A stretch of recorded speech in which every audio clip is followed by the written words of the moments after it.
G'day, I'm Victor Bray and welcome to Team Bray's headquarters. What we're going to do today, we're going to wander through the shop and we're going to show you some stuff that no one outside of the crew has ever seen. Come for a walk through.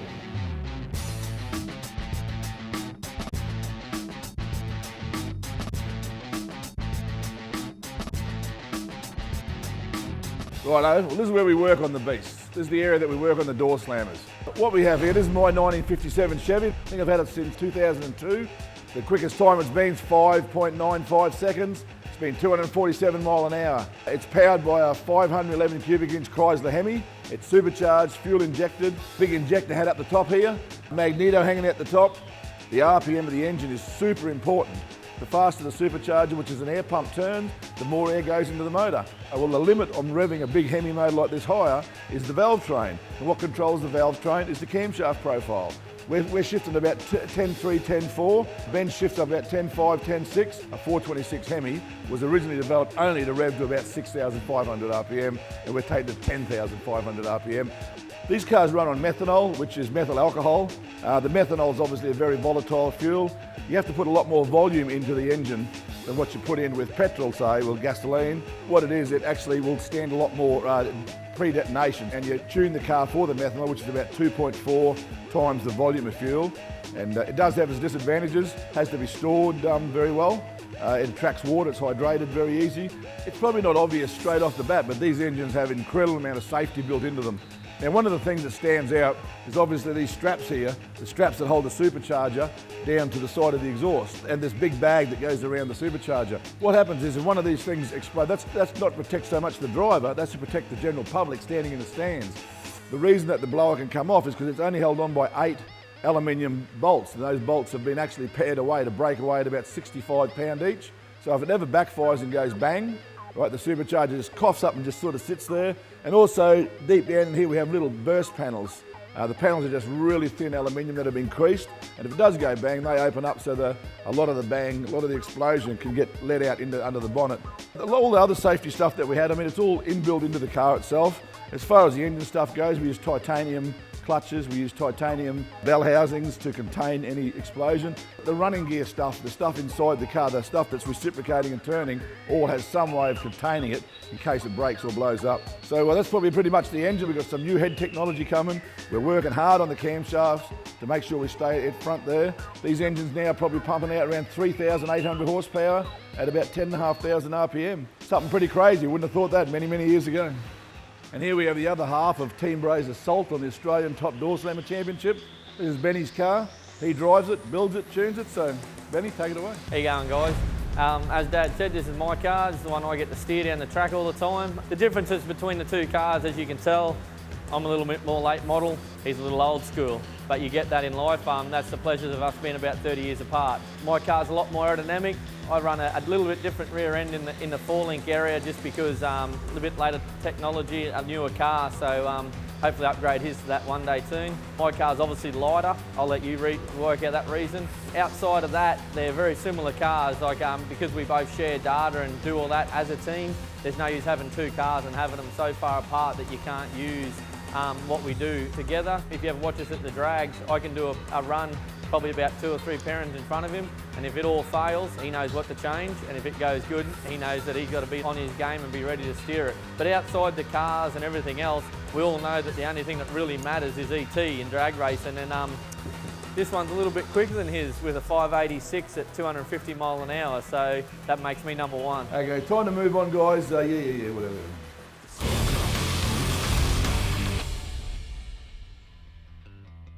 Well, here we are in the middle shed.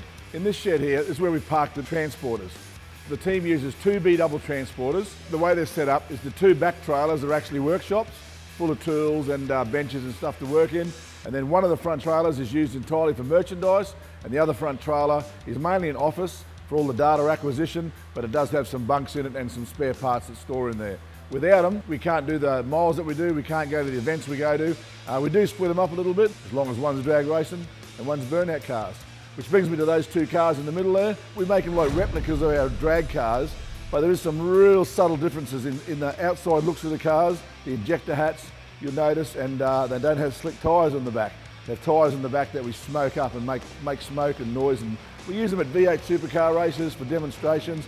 We use them at car shows. The way the burnout cars come around, I was up at Bundaberg burnout show many years ago, and I got my race car there, and I was just doing straight line burnouts as demonstrations, which we used to do quite a bit of. All the street cars were doing donuts, so it just felt so right. So I just nailed it, turned the wheel, and the old race car started doing some serious burnout donuts and doing a bit of circle work. So I thought to myself, that's great. Next event I went to, I did it too.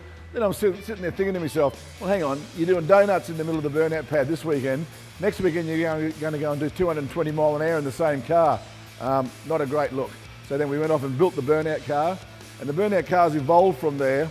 The race car obviously had some limitations in billet engines and stuff like that, no water cooling. Whereas these cars, we built them and they sort of developed into what they are today. We use water-cooled blocks, we use water-cooled heads, nice big PWR radiators. Camshaft is very small compared with the race cars, and what that does is give us longevity of all the valve train. Now they can't rev as high, but we have to just take that into account when we're driving the cars. The other part in it, they're low compression. Whereas our race cars are 10.5 to 11 to 1 compression ratio static, these cars here, they're about 8 to 1. And the tune-up's a lot different. The race cars have like around 3,500 horsepower. These cars have between 2 and 2,500, depending on the weather where we are. These cars also use a turbo for 100 automatic.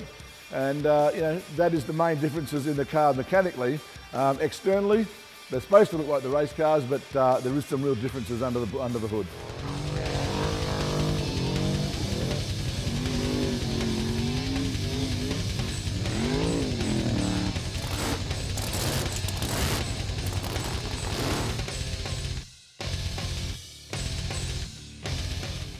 Here we are in what we call the third shed in the Team Bray workshop complex.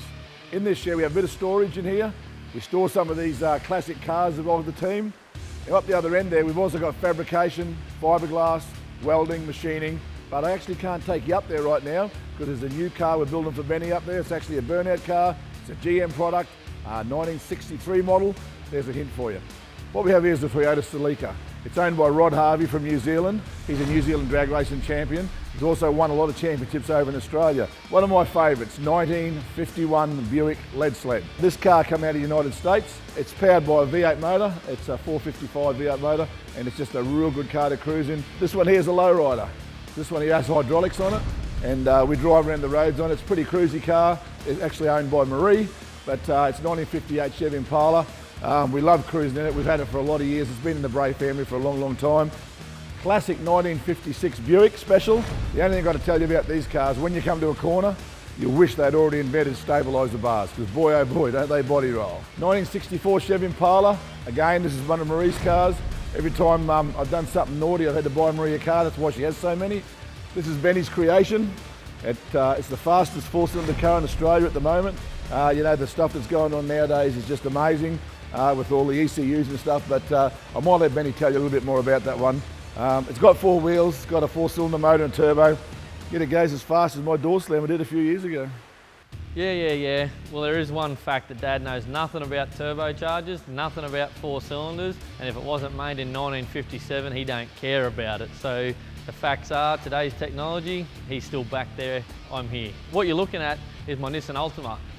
This thing here is powered by an SR20. One of my loves is a Nissan. I don't know why or where it even come from. I've been brought up around Chevs and V8s my whole life, and one day something clicked in my head. I think the switch went the wrong way. You know, on an MSD you can have 4-cylinder, 6-cylinder or V8. Well, mine flicked over to the 4-cylinder side, and the SR20 is just something that I love. It's got a billet block in it. It probably makes around the 1400 horsepower. It's got a Garrett GDX 47 on it. It pumps about 67, 68 pounder boost into it, and it's about 140 cubic inches. The car itself, it's based on an ex-pro stock car from the USA, and is built by Don Ness himself, who's probably one of the best chassis builders in the world.